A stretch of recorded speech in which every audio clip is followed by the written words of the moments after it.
Face a beholder, hug an owlbear, and fight a fire-breathing dragon with your friends. We got a sneak peek at the official Dungeons & Dragons Immersive Quest in Mississauga, and it's so much fun. Perfect for veteran adventurers or if you've never played the game before. So let's break down how it works, where it is, answer any questions you might have, and we'll give you our honest review. So we're recording this in early December 2024, and the Immersive Quest will be in Mississauga for the next 4 months before it travels to a new location in North America yet to be announced. Where's Mississauga, you might ask? Mississauga is right next to Toronto. Fun fact, Toronto's airport, Pearson International Airport, is actually in Mississauga. And this location is perfect, very easy to get to with public transit. Whether you're driving, it's just right off the highway. It's right next to a great shopping mall, Square One. We'll have more about the location in a little bit, but let's break down how this Immersive Quest actually works. So you and your crew get magical wristbands and you choose your class before the quest begins. Should say off the top, you can go by yourself, you can go with your party, you can go with your friends if they never played before. Anyone could go to this and have a good time. So you got your wristbands and you walk into this magic sanctum, and they break down 4 classes that you can be for this quest. We got rogue, fighter, wizard, and druid. You choose your class by scanning your bracelets, and you can even pick up a difficulty level from recruit, adventurer to veteran. My friends and I, we all chose different classes to kind of see what it's like. And I will say that difficulty level didn't feel like it was that important, so I wouldn't worry too much about that. From there, the adventure begins. Without spoiling too much, we loved the interactive experience. You've got actors in character, beautiful costumes. This did not look cheap.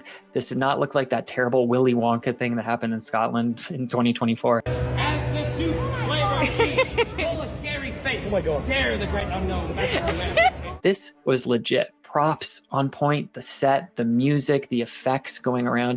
It was all fantastic. There's even great little Easter eggs for super nerdy Dungeons & Dragons people like us all here at Explorers. For instance, at one point you're crossing some lava, and look at this guy right here. This is a reference to the demon idol from the Advanced Dungeons & Dragons Player's Handbook. There's a demon idol on the cover, and there's thieves stealing that thing's left eye, I guess their right eye. So this one was missing its right eye. Just so clever, such a fun little throwback, a little tiny detail that we just adored. So again, I'll double down and say, this was not hastily put together. A lot of heart and love and specific attention to detail went into this, and we super appreciated it and just were so enamored by everything. So how it works without spoiling the story is you take your bracelet and you go to these different stations and you complete different challenges. For instance, one of the challenges, you're speaking to the undead. Next, you're dodging a beholder's eye rays. You might be searching for clues in a gelatinous cube. Don't touch the walls. We all know how that goes. Or, facing down a mimic. You got to find one.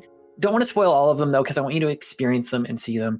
Okay, 2 more. I loved the owlbear. There was an owlbear in our D&D game, which we've streamed on this channel, the Wild Cards, and we had a baby owlbear that grew up with our party. So I got to hug a real life owlbear, and it was a highlight of my life. And there's also a great little crystal cave that was super trippy where you can meet some myconids. Super fun. And then, of course, there's the climactic boss fight. You're completing these challenges to get some clues to then have this boss fight. There is attendants all around. They're in character. They're going to help you out if you need any help. You won't need any help. There was even a bard at one point singing us songs. And then there's the boss fight. Here's the tiniest clip from the boss fight. I've sped it up. All you need to know is that it was very fun. We were all yelling. We were all doing our thing with our different classes, and it was great. Loved it. After that, you go to the marketplace. They actually call this the Waterdeep marketplace. Again, there's so many references to Dungeons & Dragons lore, and scattered throughout this is so much great D&D merch, from stuffies to games to supplemental material to the new Dungeon Master's Guide, which I was so excited to get a hold of. I hadn't purchased one yet, and boom, there it was right in front of me. And there's also food and drinks, and it's on brand themed food and drinks like beholder little suckers. There was an owl bear cake thing that was delicious. It was like a gelatinous cube shot, which was really clever. Again, so much attention to detail that I just loved. So now for the official review. Can you guess how we felt about it? We loved it. It was so much fun. Here's my only critique. I wish it was a little longer. And that's not to say it was short. I just could have spent hours there floating around, but you could not spend hours here. I think you could spend a solid hour here and have so much fun, hang out in the marketplace afterwards, have some refreshments, have some little bites, maybe buy some merch if that's something you're into. Also, we took lots of pictures in the marketplace, which was so fun. Even brought our D&D minis for our new campaign, which is streaming on this channel now. It's called Vigil. But that was so fun to get a shot of them, get a shot all together as a group. So if you and your adventuring party are looking for something fun to do, you would have so much fun here. And again, you could spend an hour here and it would be so much fun. I just wish it was a little longer because I wish there was a theme park. It was so fun to experience and be immersed in this event. But that is not a harsh criticism at all. It's just my love for this world and for fantasy and D&D lore knows no bounds. So of course I would ask for it to be longer.